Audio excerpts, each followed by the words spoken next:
वरदर देव शशिवर्ण चतुर्भुजं प्रसन्नवदनं ध्यायेत् सर्वविघ्नोपशान्तये अव्यक्तार्थ सिद्ध्यर्थ पूजितो यसुरासुरे सर्वविघ्नर्तस्मै गणाधिपतये नमः। सर्वमंगलमांगल्ये शिवे सर्वार्थ साधिके शरण्ये त्र्यंबके गौरी नारायणी नमोस्तुते। समचरण सरोजं सान्द्र नीलाम्बुदाभं जगन्नितपानि मण्डनं मण्डनानां तरुण तुलसीमाला कंदरं कन्यनेत्रं सदैवासनं विठ्ठलं चिन्तयामि पाण्डुरंग।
अलंकापुरी रम्यस्यासनस्तं पदं भोज तेजस्प्रोदिक्प्रदेशं विधीन्द्रादिदेवैः सदा स्तूयमानं समाधिस्थमूर्तिं भजे ज्ञानदेवं सेवे लागे सेवक झालो तुमच्या लागलो निज चरणा। अहो स्वामी तुकया देवा यावरी न करावा घेरू। ओम ध्यानमूलं गुरुमूर्ते पूजामूलं गुरुपाद मंत्रमूलं गुरुवाक्य मोक्षमूलं गुरुकृपा पूजा सत्यं मंत्र सत्यं सत्यं देवं निरंजनं गुरुर्वाक्य सदा सत्यं सत्यमेकं परं पदं सत्यम् एकं परं पदं सत्यमेकं परं पदं। गुरुर्ब्रह्मा गुरुर्विष्णु गुरुर्देवो जनेश्वरः गुरुर्साक्षात् जनार्दन स्वामी तस्मै श्री ओम जनार्दनाय नमः। जयांचे केले स्मरण होय सकळ विद्यांचे अधिकरण तेचे वंदू श्री चरण श्री ते नमस्कारोनी आता लागून या पाया विनवितो तुम्हाला करे टाळे बोला मुखी नाम विठ्ठल विठ्ठल मना वेळोवेळा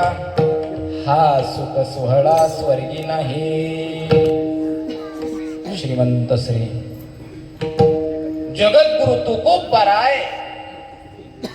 या अभंगातून या मृत्यू लोकामध्ये मनुष्य देह धारण करून जन्माला आलेल्या जीवाला विठ्ठल नामाची महती वर्णन करतात। विठ्ठल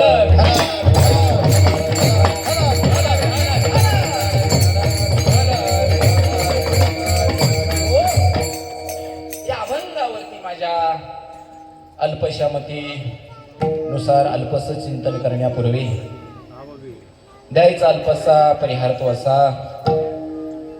अखिल कोटी ब्रह्मांड नायक भगवान श्री पंढरीश पांडुरंग परमात्म्याच्या कृपेने तथा माझे विश्व माऊली श्रीमंत श्री ज्ञानोबाराय आदी करून सकल साधू संतांच्या आशीर्वादाने आपल्या सर्वांच्या अंतःकरणातला ताईत, आपल्या सर्वांचं आराध्य, आपल्या सर्वांचं श्रद्धास्थान परमपूजनीय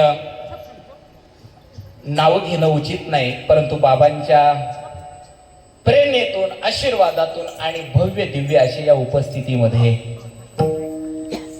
गेल्या 25 वर्षापासून अर्थात 24 वर्ष पूर्ण झाली आणि हा रौप्य महोत्सवी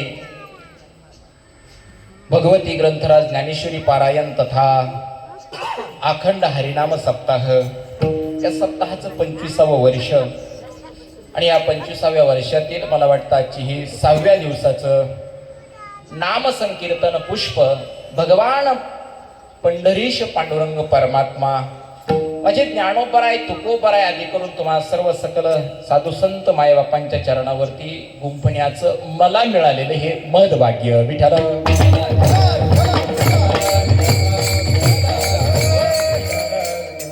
आणि म्हणून या उत्सवाकरता आज माझं परम भाग्य आहे. मी या अर्थाने म्हणेन की आज प्रत्यक्षात आपल्या सर्वांचं श्रद्धास्थान आपल्या म्हणजे तुमच्या पण आणि आमच्याही पण पूजनीय बाबा समवेतच आहे. म्हणजे बळीराम महाराज असंही नाही तर बिहू नकोस मी तुझ्या पाठीशी आहे असं नाही, बिहू नकोस मी तुझ्या बरोबर आहे. कारण मला बोलायचं नाही, कारण दोन गोष्टी कीर्तनकारानं वाक्यानं बोलू नये, राजकारण आणि ह्या गोष्टी कीर्तनात बोलायच्या नाही. परंतु पाठिंबा काढून घेणारे अनेक भेटतात, पण भरभक्कम पाठिंबा देणारे बाबांसारखे मोजकेच असतात.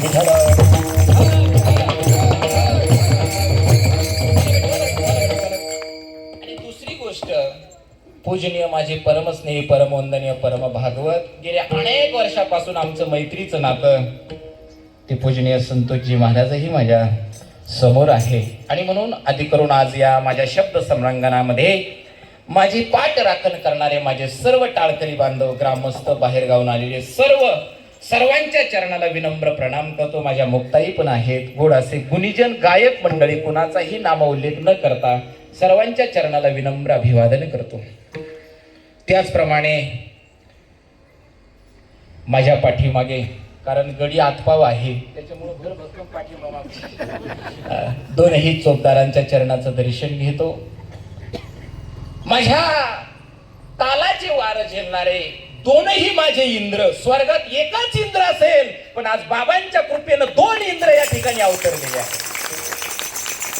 माझं लाडकं वैभव सांगू का तुम्हाला, आता हे अमोल महाराज बळीराम महाराज यांना माहिती, आमचे हरी महाराज यांना माहित आहे. शक्यतो कुठेही कीर्तनाला गेलं पंचकृषी असेल तर आमचे कृष्णा महाराज जोगदंड आळंदी आणि बाबांचा लाडका विद्यार्थी जुना, बाबांचं लाडकं व्यक्तिमत्व इथं वारजेत भरपूर दिवस त्यांनी कार्यक्रम केले.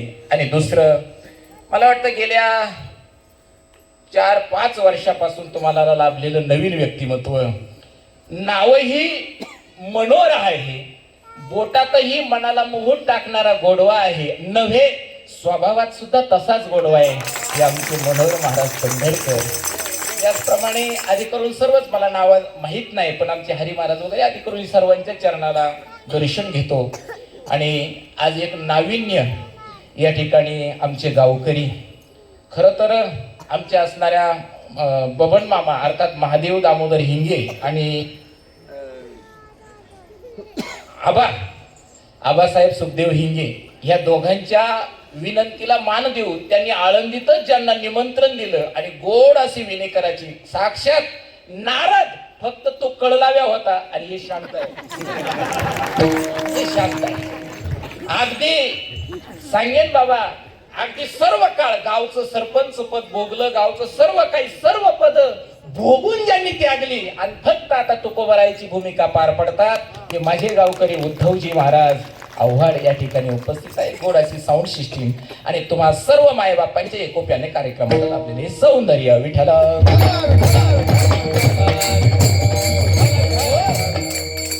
जगद्गुरु तुकोबर आहे खऱ्या अर्थानं तुम्हाला आम्हाला उपदेश करतात.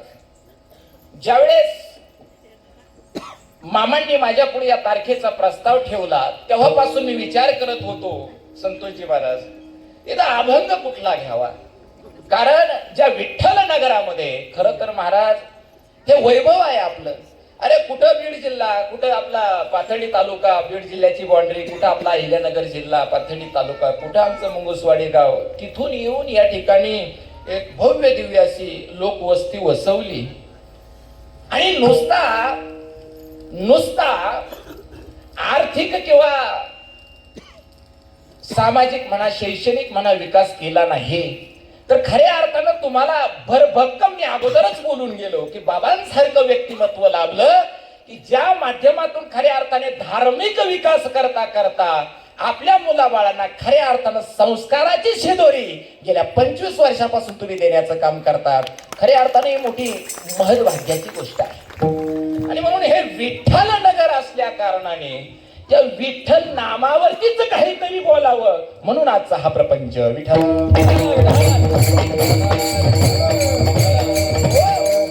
आज जगद्गुरु तुकोबर आहे तुम्हाला आम्हाला विठ्ठल नामाची महती सांगतात.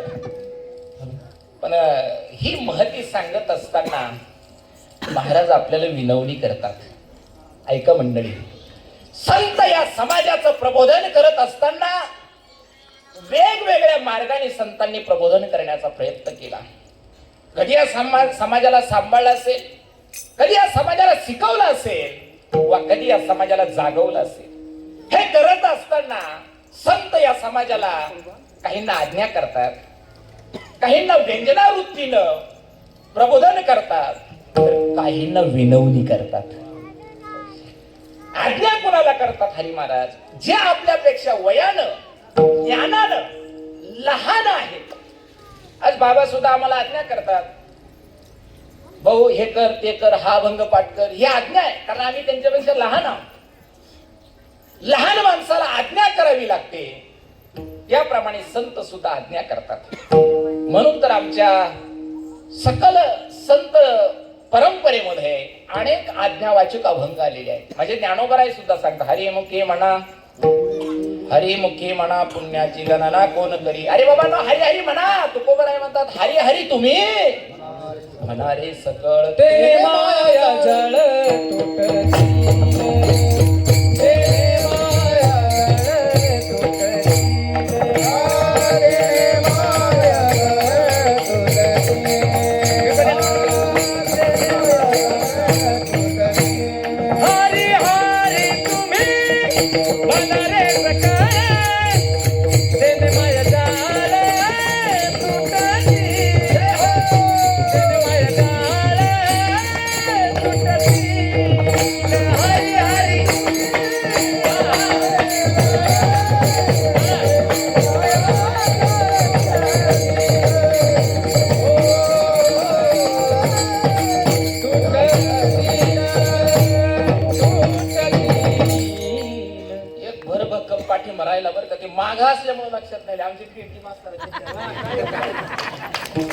हरी हरी तुम्ही म्हणा रे सकळ केने माया जाळ तुटईल. हो, जे लहान आहे त्यांना आज्ञा करतात. पुढे ऐका, एक वर्ग असा आहे बाबा त्याला आज्ञा करून उपयोगाचं नाही आणि विनंती करायला मान्य करत नाही. विनंती करायचं तेवढा त्याला विनंती करण्या इतका त्याचा अधिकार नाही.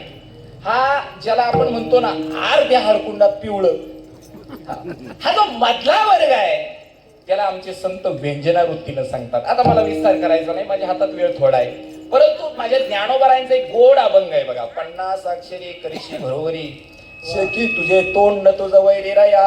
हो, त्यांना व्यंजनावृत्तीनं म्हणजे काही अंशी ज्ञान होतं संतोषी महाराज आणि काही अंशी अज्ञान राहतं. असं किमयेच्या माध्यमातून त्या ठिकाणी प्रबोधन करतात. दृष्टांत सांगायला आता माझ्याकडे वेळ नाही.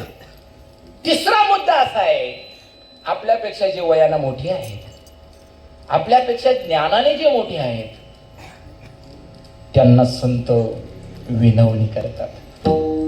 पुन्हा कुणाला विनवणी करतात. माझ्या ज्ञानोबरायांचा फार चौकडीचा अभंग आहे. गाते श्रुती आणि पाहते चतुर विनोदी दूषिते सोहम भावी पूर्ण ज्ञाती या सकळा ते विनवणी यांना विनवणी करतात. अनेक ठिकाणी आमच्या साधू संतांनी या समाजाला विनवणी केलेली आहे. कोण कोण विनवणी करतं? माझे नाथ बाबा विनवणी करतात. हेची माझी विनवणी, हेची माझी विनवणी, हेची माझी विनवणी, हेची माझी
सद्गुरु बंकट स्वामींची चाले बर का.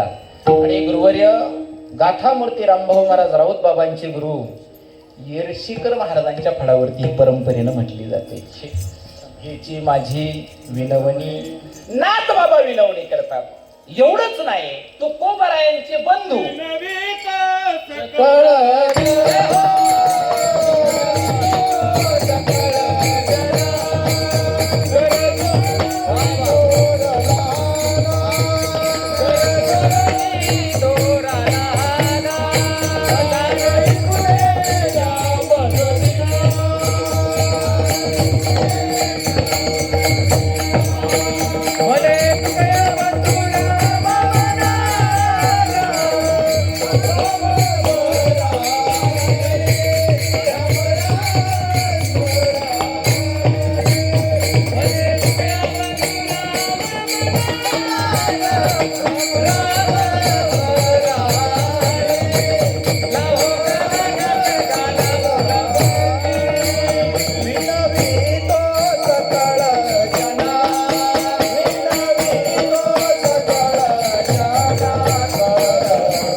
थोरा लहाना, थोरा लहाना नाही बर का, थोर लहाना पाठभेद करायचा नाही.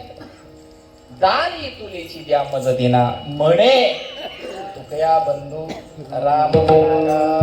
हो, प्रत्येकाने विनवणी केली आहे. प्रत्येक जण विनवणी करतात. लहानांना आज्ञा, मधल्या व्यक्तीला किमया, आणि मोठ्यांना विनवणी केली जाते. तशाच प्रकारे आज सुद्धा माझे जगद्गुरु तुकोबाराय तुम्हाला आम्हाला विनवणी करतात. कोणती विनवणी करतात? लागोनी अपाया लागोनी अपाया विनवितो तुम्हाला विनवितो तुम्हाला लागोनी अपाया लागोनी अपाया विनवितो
लागोनिया पाया विनवितो तुम्हाला करे टाळे बोला मुखी नाम.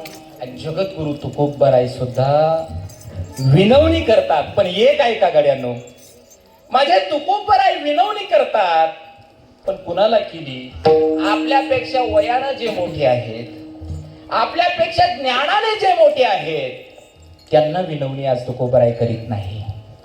आज तुकोबाराय आपल्यापेक्षा ज्ञानानेही जे लहान आहेत नव्हे, जे निव्वळ अज्ञानाची भरती आहे अशांना विनवणी करतात. काय कारण असेल बरं? कारण आपल्याला तुकोबारायने विनवणी करावी एवढ्या लायकीचे आपण, एवढ्या पात्रतेचे आपण नाहीत. तुकोबारायने आपल्या पाया पडावं. लागोनिया पाया विनवितो तुम्हाला, तुमच्या पायाला लागतो. आपल्या पायाला माझ्या तुकोबारायने लागावं एवढ्या लायकीचे आपण, म्हणजे आपण तुकोबारायने पायाला लागावं म्हणून लायक, बोला वारजेकर, लायक नाही म्हणजे आपण तसा अर्थ घेऊ नका. म्हणजे तुकोबारायने पायाला लागावं एवढ्या पात्रतेचे आपण नाही. मग का बरं? कधीतरी असा विचार आपण केला पाहिजे. मला असं वाटतंय, मला असं सुचलंय आता बाबांच्या परम सानिध्यावर, कारण थोरा मोठ्यांच्या संगतीमध्ये चांगलेच विचार सुचतात मला. आता मला सुचलेला भाव सांगतो. जगद्गुरु तुकोबारायने आपल्या पायाला लागावं एवढ्या पात्रतेचे आपण नाहीत पण आपण अज्ञानामध्ये खितपत पडलोय, आपण चाचपडतोय, आपल्याला उद्धाराचा मार्ग सापडत नाहीये आणि म्हणून आपल्यासारख्या अज्ञानी पामर जीवाचा उद्धार व्हावा म्हणून तुकोबाराय संतत्व भावनेने आपल्या पायाला लागतात.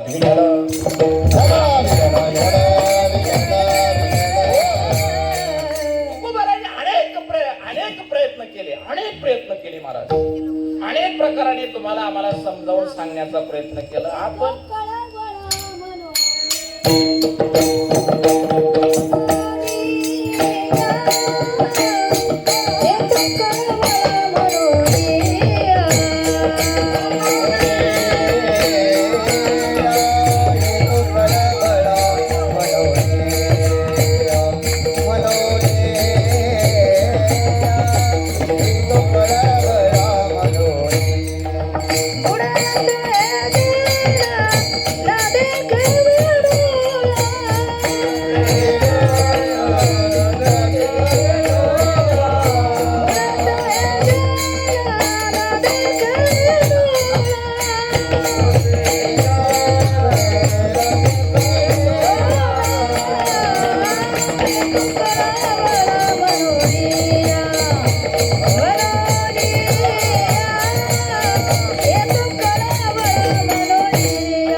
येतो कळवळा म्हणून या, किंवा येतो हिताचा कळवळा पडती हाती मूड हा हिताचा कळवळा येतो. आणि म्हणून त्या ठिकाणी मी सांगत काय होतो तुम्हाला की तुकोबाराय आपल्या पाया पडतात.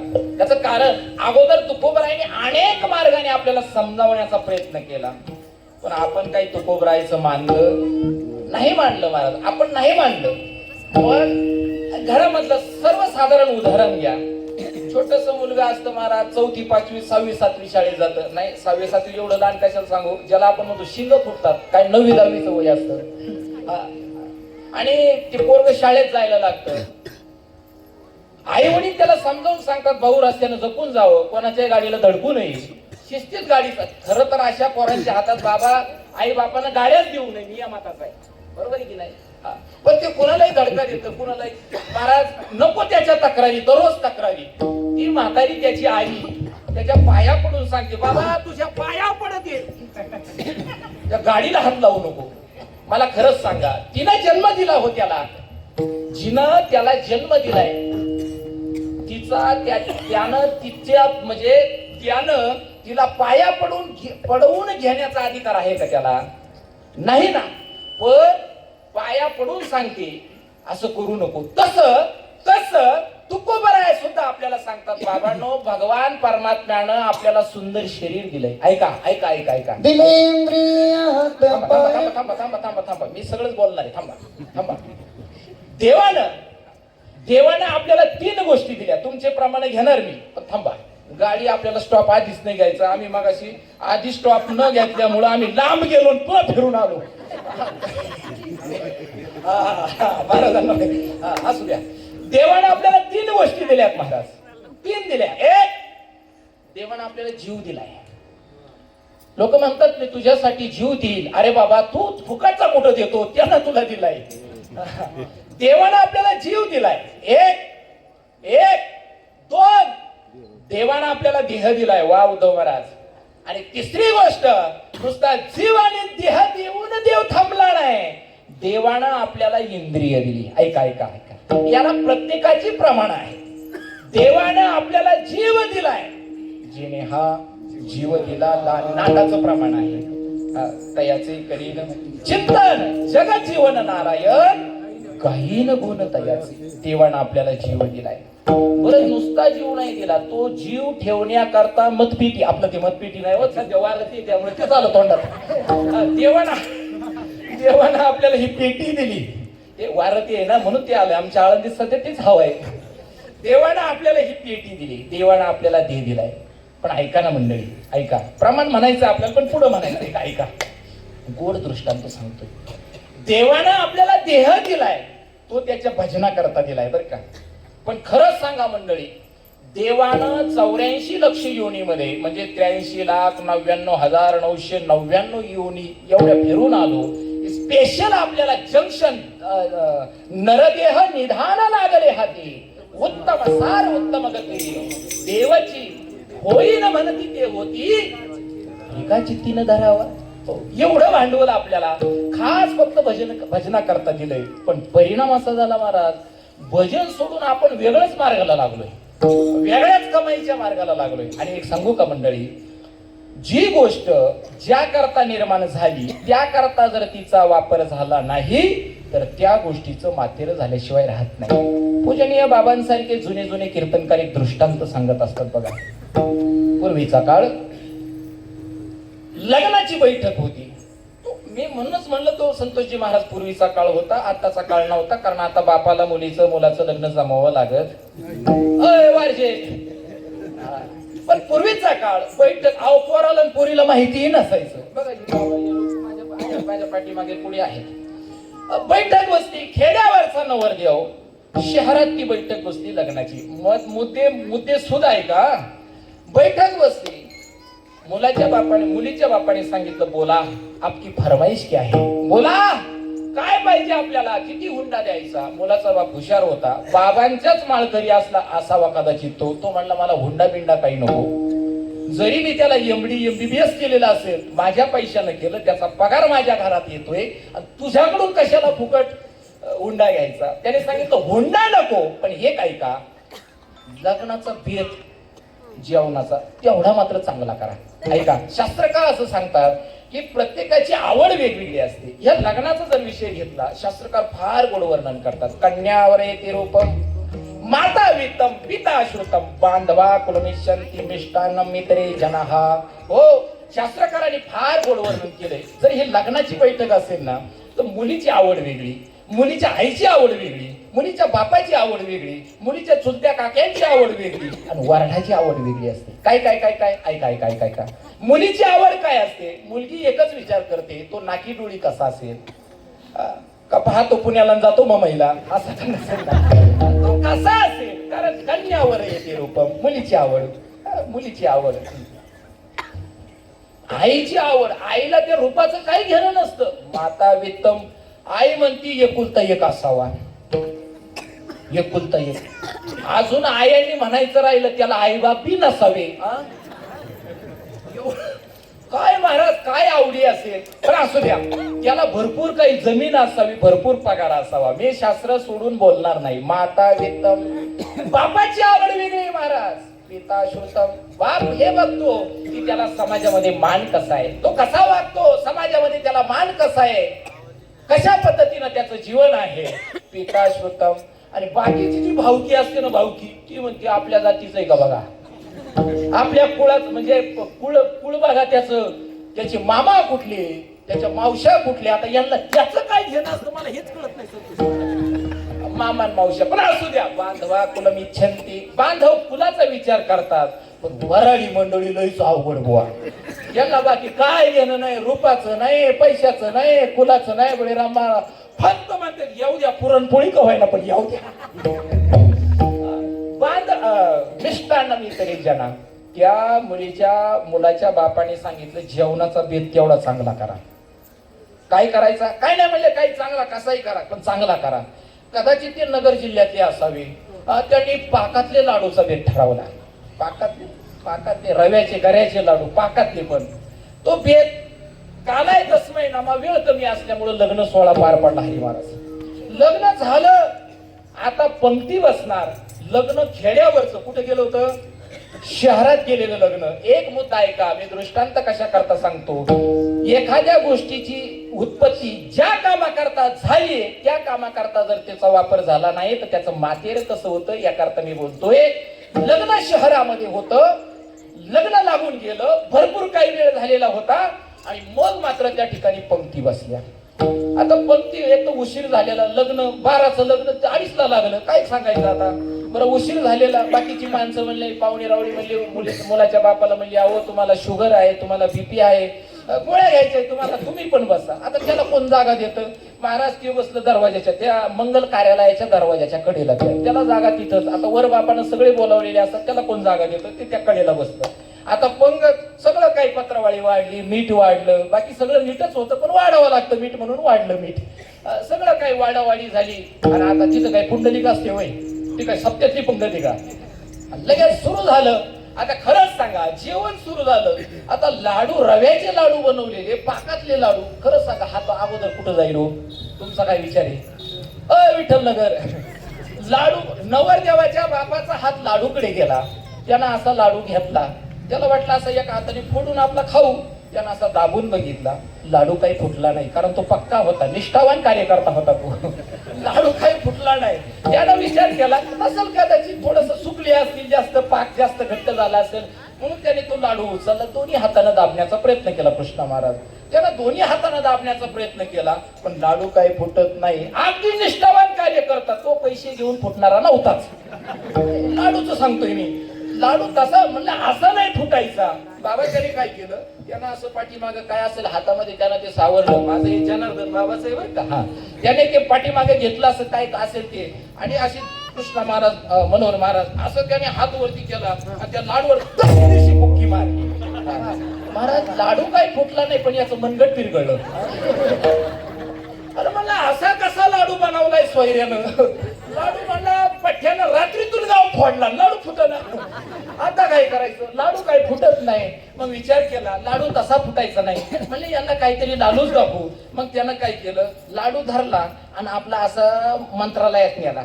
आता मंत्रालयात गेला त्यावेळेस जसा वरचे दात खालचे दात दोन्हीच्या मध्ये संतोषजी महाराज लाडू त्यानं दाबण्याचा प्रयत्न केला. वरच्या सभागृहातले 4 सभासद आणि खालच्या सभागृहातले 4 सभासद एकदम राजीनामे देते. फक्त काय माझ्याकडे 8 दात पडले, त्याचे 8 दात पडले. म्हणलं लाडू फुटत नाही. म्हणलं असा फुटायचा नाही. कदाचित हा फारच निष्ठावान दिसतोय. लयच पाहुणे करारी म्हणले, काय लाडू बनवले. नगरी माणसं म्हणले, काय सत्ता करतात टोली घेऊन, लयच लाडू करायला. मग त्याने काय केलं, तो दरवाजाच्या कडेला बसलेला होता. कुठं बसला होता? हा, दरवाजाच्या कडेला. आणि दरवाजाच्या कडेला बसलेला असल्यामुळे त्याला तो लाडू धरला आणि त्या दरवाजाच्या फाटीमध्ये, दरवाजाची आणि ती सांद असते का मध्ये, त्याच्यात लाडू घातला. म्हणला हा असा नाही फुटायचा. आता दरवाजा लावला तर ही सांद बरोबर मिटली जाईल, मग लाडू फुटेल. पण लाडू सुद्धा काही कमी तालमीतला नव्हता महाराज.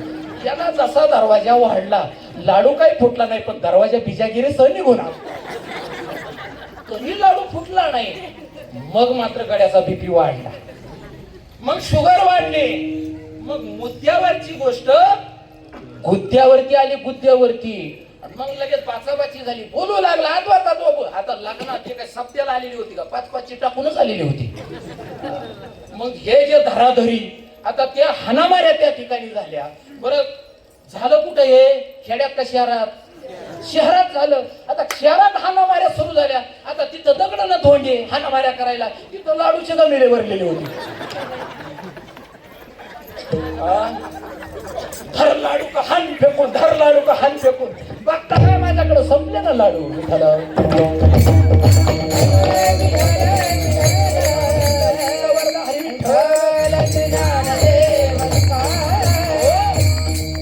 बसलेल्या मंडळीला माझा प्रश्न आहे, तुमचा टाइमपास करण्याकरता मी सांगितलं नाही. खरंच सांगा, लाडूची उत्पत्ती कशाकरता झाली होती हो?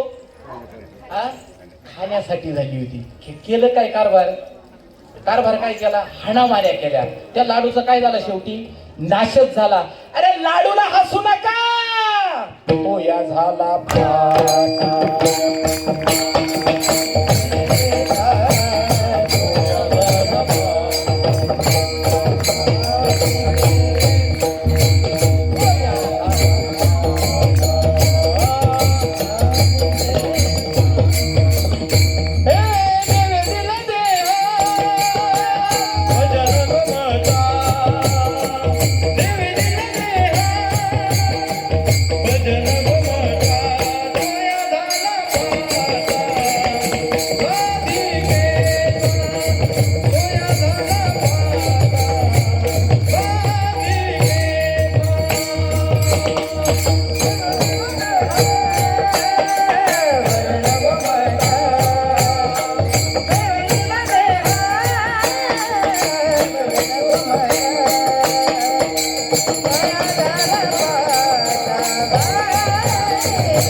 भोजना भोजना नाही हो भोजना. उद्या तुम्हाला विनोदच ऐकायचे महाराज.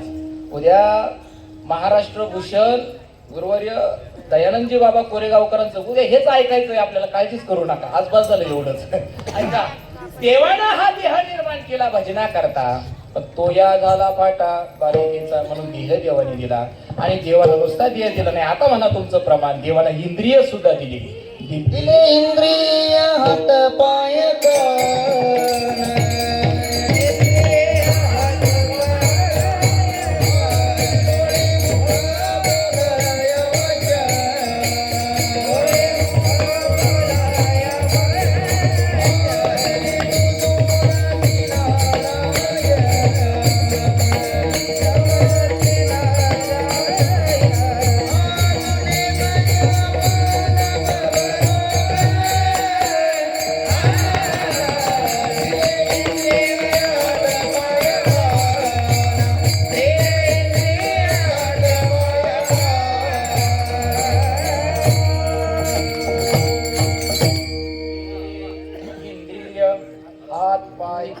देवानं आपल्याला इंद्रिय दिली.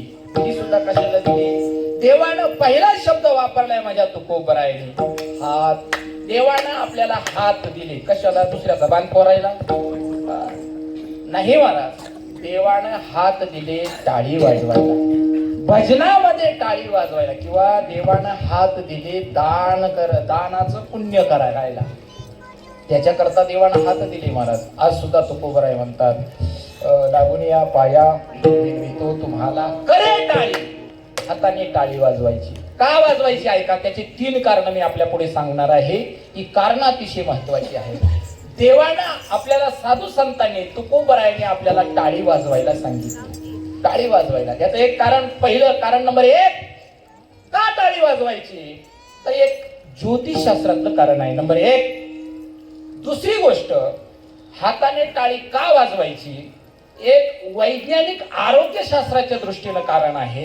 आणि नंबर 3, अध्यात्मशास्त्राच्या अर्थात भक्तिशास्त्राच्या दृष्टीनं कारण आहे. विठ्ठल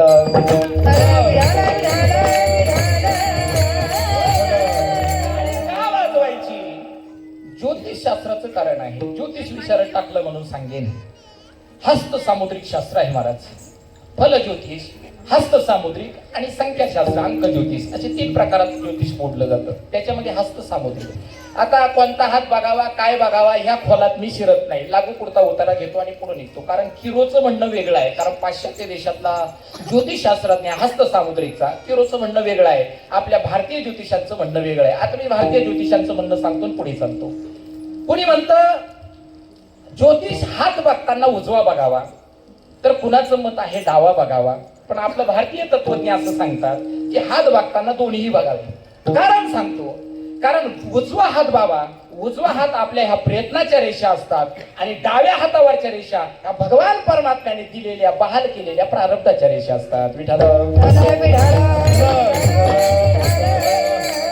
मुलाच्या हातावरच्या रेषा बघू नये, कारण त्या रेषा सातत्याने बदलत असतात. अजूनही पुढे जाऊन सांगायचं झालं तर 16 वर्षाच्या मुलाच्या सुद्धा रेषा बघू नये. खरं सांगायचं जर झालं, त्या शास्त्रज्ञांचं म्हणणं असं आहे, मी ज्यांच्याकडे शिकलो बाबा ते विजयजी जकातदार गुरुजी पुण्यातले, त्यांचं म्हणणं असं आहे की खऱ्या अर्थानं हातावरच्या रेषा स्थिर होता वयाच्या 35 नंतर. आणि मला खरंच सांगा, माणूस सुद्धा सेटल कधी होतो? पोराची चप्पल ह्याच्या पायाला आल्यावर का ह्याची चप्पल पोराच्या पायाला आल्यावर माणूस सेटल सुद्धा माणूस वयाच्या 35 पर्यंत होत नाही. कारण ते हातावरच्या रेषा तोपर्यंत असतील. जाऊ द्या, मला त्या खोलात जायचं नाही. पण ऐका, हातावरती देवानं प्रारब्धाच्या ज्या रेषा दिल्या त्या बऱ्याच रेषा कमकुवत असतात. आणि प्रयत्नाच्या ज्या रेषा असतात, मग आयुष्य रेषा असेल ज्याला आपण लाईफ लाईन म्हणतो, त्यानंतर मस्तिष्क रेषा ज्याला आपण हेडलाईन म्हणतो, अंतकरण रेषा ज्याला आपण हार्ट लाईन म्हणतो, विद्या रेषा असेल, संतती रेषा, तुम्ही मला नुसतं सांगायचंच का, आता काय करू, वेळच नाही, असू द्या चला. ह्या संतती रेषा असेल, विद्या रेषा असेल, या आधी करून ज्या रेषा कमकुवत आहेत, जर तुम्ही भगवान परमात्म्याचं नामचिंतन करता करता ती कीर्तनात असो वा घरी असो, जर भगवंताचं नाम घेत घेत जर टाळी वाजवली, जर इकडं आयुष्य रेषा लाईफ लाईन जर कमकुवत असेल, तुटलेली असेल, तर इकडं भगवंताच्या नामानं ती कधी वाढली जाईल हे सांगता येत नाही. लोक सहज म्हणतात महाराज वाजवा, काही हरकत नाही. लोक सहज म्हणतात महाराज महाराज काळ आला होता, पण वेळ आली नव्हती. कारण माझ्या बाबांची माझ्यावरती कृपा आहे. मी सातत्यानं भजन आणि दान धर्म मठाला करत असतो. परतून लावलं यमाचं चक्र. ही ताकद कुणाची? ही ताकद टाळीची आहे, ही ताकद भजनाची आहे, ही ताकद दानाची आहे. तुम्ही म्हणले याला पुरावा काय? ज्योतिषशास्त्र. आणि मला एका कीर्तनकाराने क्रॉस केलं होतं संतोषजी महाराज. म्हणले महाराज प्रारब्धवादी लोकांना बनवू नका. म्हणलं महाराज प्रारब्धवादी बनवत नाही आम्ही, पण माझ्या माऊलीने जे लिहिलं, ललाटी जे लिहिले, न मोडेगा काही केले, काळे गोरे पण धुतले पिटोनीने, याचा संदर्भ लावायचा कुठं? नाही नाही, अजून पुढे सांगतो. भाग्याचे निभडसे, उद्यमाची निमिसे, समृद्धी जाया पैसे घर रिगे. हा उद्योग सांगितलाय ना, तुम्ही म्हणता ना प्रयत्नवादी बना, मग या भाग्याचा संबंध कुठं लावायचा? या नशिबाचा, ह्या कपाळाचा जे ते जावे ते किती प्रमाणे सांगू? कपाळ सरीसे, हा समन्वय कुठं लावायचा? अरे आमच्या संप्रदायानं, आमच्या ज्योतिषानं माणसाला प्रारब्धवादी बनवलं नाही, तर प्रयत्न आणि प्रारब्ध दोन्हींची जोड सांगितली. आणि प्रयत्न करताना सांगितलं की तुम्ही भगवंताचं भजन करा, हातावरच्या रेषा आपोआप बदलते. एका जनार्दनी भोग प्रारब्धाचा, कृपे त्याचा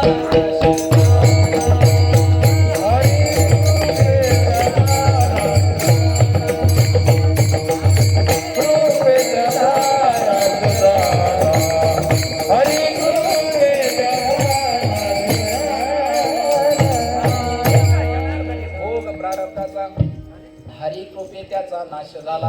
हो, हे बदल करण्याची ताकद भगवत भजनात आहे. म्हणून नंबर 1 कीर्तनात टाळी वाजवा. ज्योतिषाचं कारण सांगितलं. नंबर 2चं कारण सांगतो. अध्यात्म आपलं या आरोग्याच्या दृष्टीने अतिशय महत्वाचं आहे. महाराज असं सांगितलं जातं, आपलं आरोग्यशास्त्र असं सांगतंय की आपल्या शरीरामध्ये 350 ॲक्युप्रेशरचे पॉइंट्स आहेत. त्यातले बाबा निष्णात आहेत, तज्ञ आहे. कारण मला याची फुल गॅरंटी आहे. मला वाटतं कोरोनाच्या अगोदर जवळजवळ 10-1 वर्ष झाली असेल, तेव्हा मी या ठिकाणी 8 दिवस होतो कार्यक्रमाला. त्याच्यामुळे बाबांचा मी जवळून अनुभव घेतला. बाबा वल्ली वेली वगैरे याच्यावरती खूप मोठा अभ्यास बाबांचा आहे. ऐका, त्या आरोग्यशास्त्राच्या दृष्टीनं 350 पॉइंट्स आपल्या शरीरामध्ये आहेत. त्याच्यामधले काहींचं म्हणणं 29 आहे, तर काहींचं 50 किंवा काहींचं 40 आहे. किती असू द्या, जाऊ द्या, वादात पडायचं नाही. पण 29 पॉइंट आपल्या हातावरती आहेत. आणि हे जे पॉइंट्स जर आपण प्रेस केले तर ज्या त्या भागाची रक्तवाहिनी पुन्हा सुरळीत होते. आता त्यांनी असं सांगितलंय, ते मला वाटतं मनोज योगाचार्य म्हणून काहीतरी आहे बघा, त्यांनी असं सांगितलंय, हा हात तुम्ही उजवा हात अशा प्रकारे करायचा, असा धरायचा, हे बोट असे खाली सोडायचे, आणि ह्यातले जे 2 बोट आहे बघा, हे जे 2 बोट, हा उजवा पाय समजा, याला डावा पाय समजा. जर आपल्या टाचाजवळ दुखत असेल तर खालून याला उजव्या पायाचं इथं प्रेस करायचं, इथं प्रेस केलं, आणि ते 1 मिनिट नाही, असं 10-15 मिनिट करायचं. त्याची संवेदना बरोबर त्या ठिकाणी जाते. हे उजव्या पायाचं आहे. समजा एखाद्याचा गुडघा आतून दुखतो, हे बघा इथं दुमडते, हे बघा इथं दुमडते, इथं सांगितलेलं आहे. समजा अशा प्रकारे हे दोन्ही पायांचं, आणि अशा प्रकारे मग हाताचं असेल, ही डाव्या हाताचं बोट आहे बघा, हे तर्जनी डाव्या हाताचं या बाजूचं. इथं जर समजा इथं खांद्यात दुखतंय, बरोबर इथली जर संवेदना आहे, तुम्ही इथं प्रेस केलं की त्या ठिकाणी बरोबर ती रक्त विसरण सुरळीत होतं. तसंच उजव्या हाताचं आहे. राहिलं डोकं, तुम्ही म्हणाल महाराज सगळ्यात महत्वाचं ते आमचं डोकंच दुखतं, घरी आलं का बायको दुखवते, आपलं हे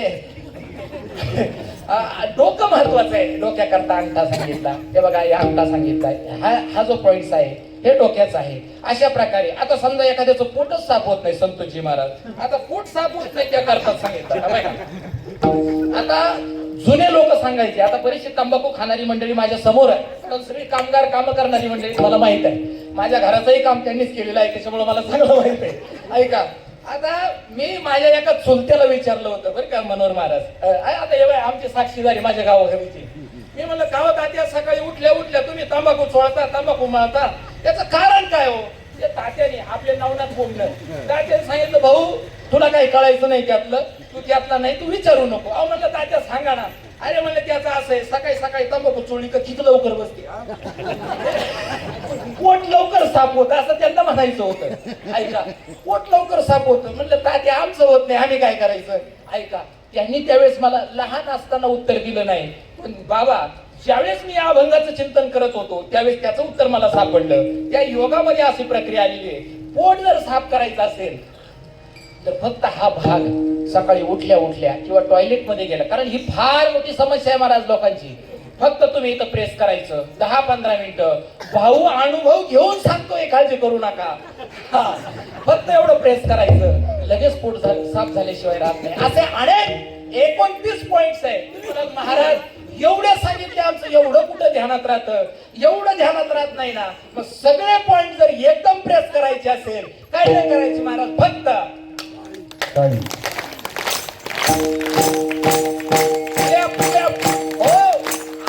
क्लॅपिंग थेरपीचे क्लास चालतात, बरोबर की नाही महाराज. क्लॅप थेरपी, टाळी टाळी टाळी वाजवावी, हुडी उभारावी, वाटत ती चालावी, पंढरीची टाळ टाळी लोंबला नाद.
दोन कारण सांगितले, एक ज्योतिषशास्त्राचं सांगितलं, एक आरोग्यशास्त्राच्या दृष्टीने सांगितलं, आणि तिसरं कारण आहे का भक्तिशास्त्राच्या दृष्टीनं संप्रदायात घडलेलं अतिशय महत्वाचं उदाहरण आहे.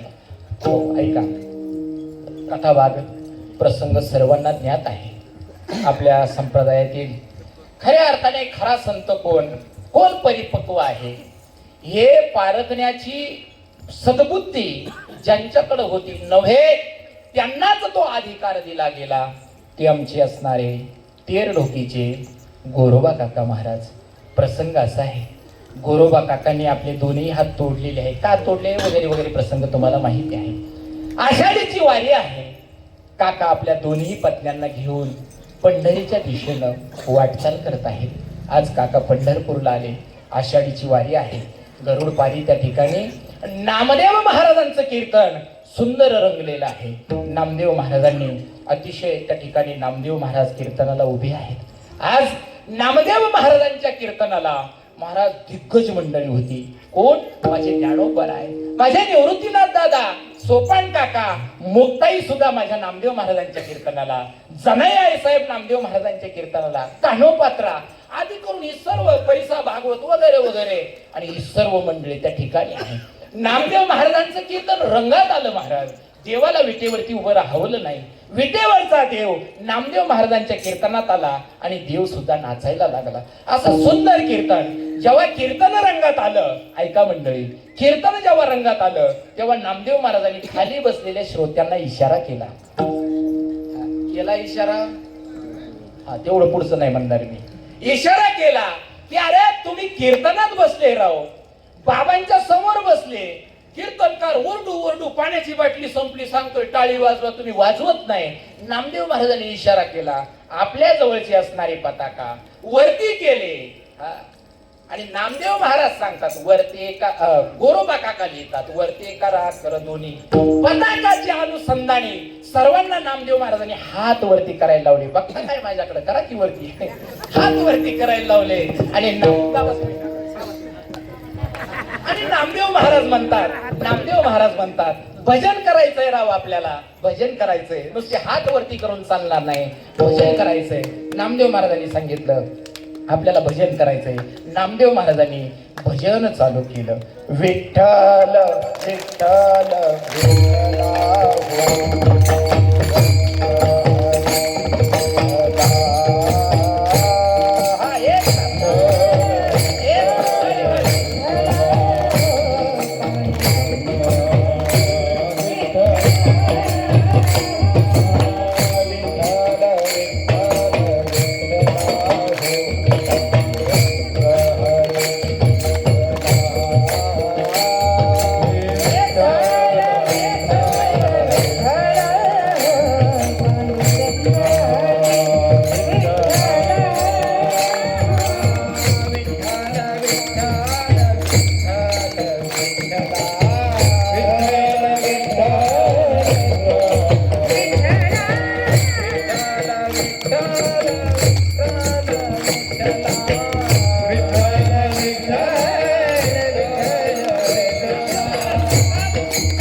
काकांच्या डोळ्यातून अश्रूच्या धारा वाहत आहे.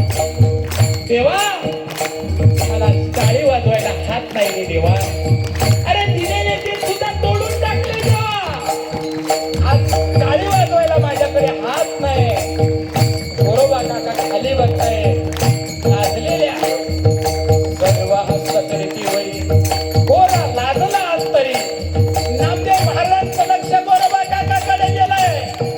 नामदेव महाराज म्हणतात काका काका हात वरती करा.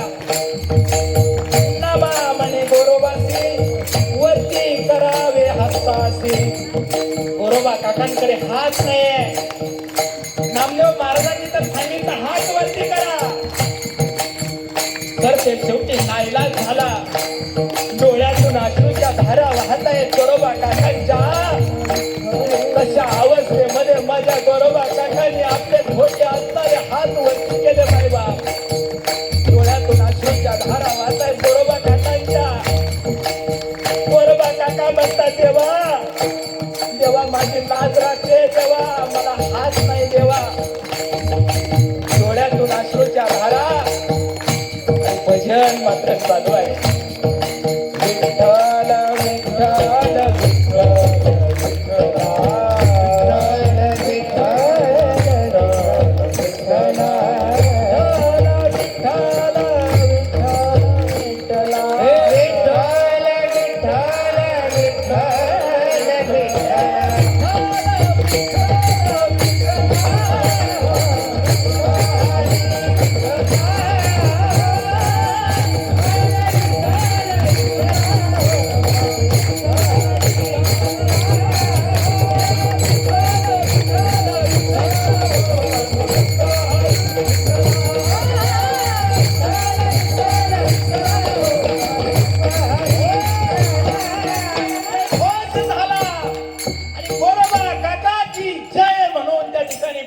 पांडुरंगाचा जयघोष केला.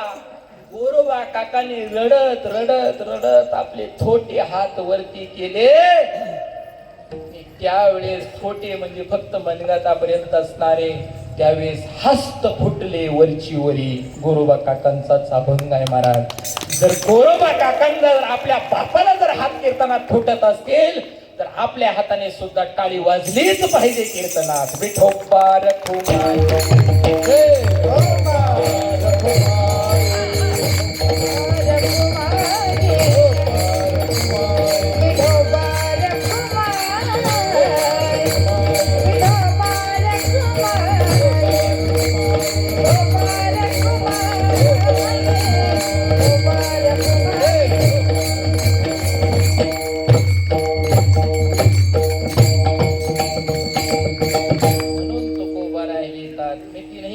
ज्योतिषशास्त्र सांगितलं, हस्तसामुद्रिक आरोग्याच्या दृष्टीने सांगितलं आणि भक्तिशास्त्रही सांगितलं. आणि म्हणून टाळी कीर्तनात वाजलीच पाहिजे. महाराज म्हणतात एवढंच नाही, हाताने टाळी वाजवायची बरोबर आहे, पण करे टाळी बोला मुखे नाम, आणि मुखानं सुद्धा माझ्या भगवंताचं नाम घ्यायचंय बरं का.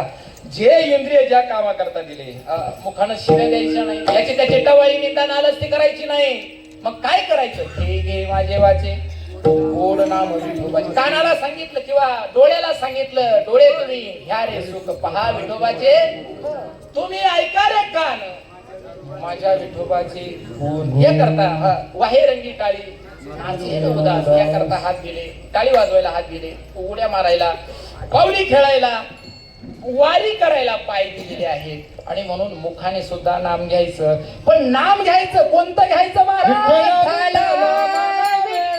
विठ्ठला विठ्ठला मला जय हो. विठ्ठला विठ्ठला मला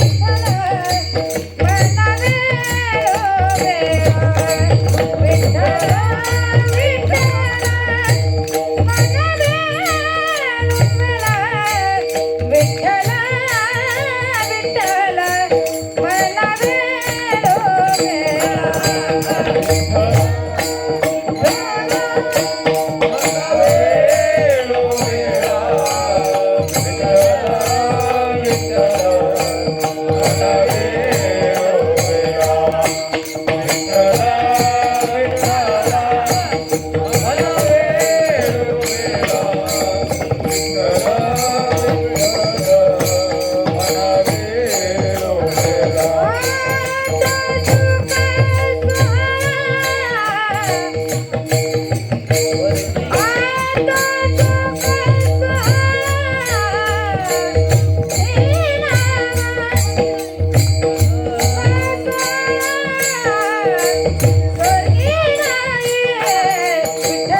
मुखाने नाम घ्यायचंय, पण कोणतं घ्यायचंय? विठ्ठल विठ्ठल म्हणा वेळो वेळा. विठ्ठल विठ्ठल म्हणायचंय. ऐका, मुखानं विठ्ठल नामाचं चिंतन करायचंय. खरं तर आता यावरती आपल्या पुण्यातल्या एका डॉक्टरनी संशोधन केलंय. जर तुम्ही विठ्ठल नाव घेतलं, कारण विठ्ठल शब्द सामान्याने माझा ठला ठ ज्यावेळेस लागतो ना, त्यावेळेस इथं कल्पना तयार होतात. मला वाटतं जो विठ्ठल विठ्ठल विठ्ठल नामाचा सातत्याने जप करतो ना, त्याला कधीच हार्ट अटॅक येणार नाही. विठ्ठल